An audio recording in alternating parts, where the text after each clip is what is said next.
सपा नेता स्वामी प्रसाद मौर्य को दिखाए गए काले झंडे। अपने विवादित बयानों से चर्चा में रहने वाले सपा नेता और पूर्व कैबिनेट मंत्री स्वामी प्रसाद मौर्य का रविवार को कौसाम्बी में जमकर विरोध हुआ। हिंदू जागरण मंच के कार्यकर्ताओं ने करणपुर चौराहे के समीप सपा नेता को काले झंडे दिखाए, काफिले पर जूता और स्याही फेंकने के साथ ही मुर्दाबाद के नारे लगाए। मामले में पुलिस ने 2 युवकों को हिरासत में लिया है। 2 मंजिला मकान में लगी आग, मची अफरा तफरी। फायर ब्रिगेड की गाड़ी पहुंची पर हो गई खराब, सामान जलकर खाक। तीर्थ नगरी मथुरा के वृंदावन में ज्ञान गुदड़ी इलाके के 2 मंजिला मकान में रविवार को सुबह आग लग गई। इससे क्षेत्र में अफरा तफरी मच गई। आग देख आसपास के लोग एकत्रित हो गए। उन्होंने फायर ब्रिगेड की टीम को सूचना दी। जब तक आग पर काबू पाया जाता, मकान में रखा कीमती सामान जलकर खाक हो चुका था। ये कहते हैं बीजेपी में आ जाओ, हम छोड़ देंगे। मैंने कहा बिल्कुल नहीं। भाजपा पर बरसे केजरीवाल। दिल्ली के मुख्यमंत्री अरविंद केजरीवाल ने रविवार को 4 नए स्कूलों का उद्घाटन किया। इस दौरान उन्होंने भाजपा पर जमकर हमला बोला। दिल्ली सीएम ने कहा कि जब हम स्कूलों, मोहल्लों, क्लिनिकों और अस्पतालों का उद्घाटन करने जाते हैं तो अन्य दलों के लोग हमारे खिलाफ नारे लगाने के लिए वहां पहुंच जाते हैं। आज एक शुभ दिन है क्योंकि 4 स्कूलों का उद्घाटन किया जा रहा है। आज तो कम से कम ये गंदी राजनीति ना करो। दिल्ली एनसीआर में बारिश से बढ़ी ठिठुरन। दिल्ली एनसीआर समेत उत्तर भारत में बारिश के चलते एक बार फिर से ठंड बढ़ गई है। जहां एक तरफ पहाड़ी इलाकों में एक तरफ बर्फबारी हो रही है तो वहीं दूसरी तरफ मैदानी इलाकों में बारिश के साथ ठंड में फिर से वापसी की। दिल्ली एनसीआर में रविवार की सुबह की शुरुआत बारिश के साथ हुई। हिमाचल में बारिश और बर्फबारी जारी। 518 सड़कें, 478 बिजली ट्रांसफार्मर ठप। आज है अलर्ट।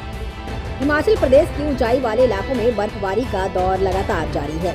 शिमला सहित अन्य भागों में बारिश हो रही है। बर्फबारी से प्रदेश में शीतलहर बढ़ गई है। राज्य में बर्फबारी के चलते रविवार सुबह 10 बजे तक 4 नेशनल हाईवे और 518 सड़कें यातायात के लिए ठप थी। वहीं 478 बिजली ट्रांसफार्मर भी बंद है। इसके कारण कई भागों में ब्लैकआउट चल रहा है। निचले इलाकों में बारिश के साथ धुंध छाई हुई है। चेन स्नैचिंग के अंतर्राज्यीय गिरोह का हुआ पर्दाफाश। नीमच शहर में पिछले दिनों हुई चेन स्नैचिंग की वारदात के मामले में पुलिस ने राजस्थान के भीलवाड़ा निवासी 2 आरोपियों को गिरफ्तार किया है। पुलिस ने आरोपियों की निशानदेही पर चोरी की गई चेन भी बरामद कर लिए हैं। आरोपी भीलवाड़ा में घटित एक वारदात में पहले से ही जेल में बंद थे, जिनकी गिरफ्तारी लेकर नीमच लाया गया। पुलिस पूछताछ में आरोपियों ने अन्य स्थानों और राज्यों में भी चेन स्नैचिंग के वारदात करना स्वीकार किया है। तेज रफ्तार ट्रक ने पहले कार को मारी टक्कर, फिर 8 गाय को रौंदा। 2 मवेशियों की हुई मौत। कबीरधाम में रविवार की सुबह करीब 10:30 बजे कबरधा सिमगा नेशनल हाईवे में एक तेज रफ्तार ट्रक ने 8 गाय को रौंद डाला। इस हादसे में 2 मवेशियों की मौत हो गई है। घटना के बाद आसपास के ग्रामीण आक्रोशित हो गए और हाईवे में जाम लगा दिया। घटना ग्राम दसन रंगपुर की है। रोमांचक स्थिति में दूसरा टेस्ट इंग्लैंड के बेसबॉल और भारतीय स्पिनर्स के बीच होगी जबरदस्त टक्कर। भारत और इंग्लैंड के बीच विशाखापट्टनम में खेला जा रहा 5 मैचों की टेस्ट सीरीज का दूसरा मुकाबला रोमांचक स्थिति में पहुंच गया है। तीसरे दिन का खेल खत्म हो चुका है और इंग्लैंड ने दूसरी पारी में 1 विकेट गंवाकर 67 रन बना लिए हैं। इंग्लिश टीम को जीत के लिए अभी भी 332 रन की जरूरत है। भारत ने 399 रन का लक्ष्य रखा था। वहीं भारतीय टीम को जीत के लिए 9 विकेट चाहिए। चौथे दिन इंग्लैंड की आक्रामक शैली, जिसे बेसबॉल भी कहा जाता है, उसके और भारतीय स्पिनर्स के बीच जबरदस्त टक्कर देखने को मिल सकती है। छोटे दलों से हाथ मिलाकर ऐसे खेल बिगाड़ने वाली है मायावती। जब पूरे देश में एनडीए के विरोध में ज्यादातर विपक्षी दल एकजुट होकर गठबंधन बना रहे हैं तो बसपा सुप्रीमो मायावती अपनी एक अलग ही चाल चल रही हैं। बहुजन समाज पार्टी ने अपनी सियासी रणनीतियों को धार देते हुए एक बार फिर से छोटे छोटे दलों से हाथ मिलाकर बड़ा खेल करने की तैयारी शुरू कर दी है। बहुजन समाज पार्टी से ताल्लुक रखने वाले नेताओं की माने तो मायावती इस लोकसभा चुनाव में उन छोटे छोटे दलों से हाथ मिलाने की राह तैयार कर चुकी हैं, जिनको विपक्षी दलों के गठबंधन समूह ने अपने साथ नहीं जोड़ा है। इसी कड़ी में मायावती जल्द ही हरियाणा में इनेलो के साथ अपने गठबंधन करने वाली हैं, जबकि कई अन्य राज्यों में भी सियासी बिसात बिछाई जा चुकी है। चिली के जंगलों में लगी भीषण आग, अब तक 46 लोगों की हुई मौत। आबादी वाले इलाकों में फैलने लगा है खतरा।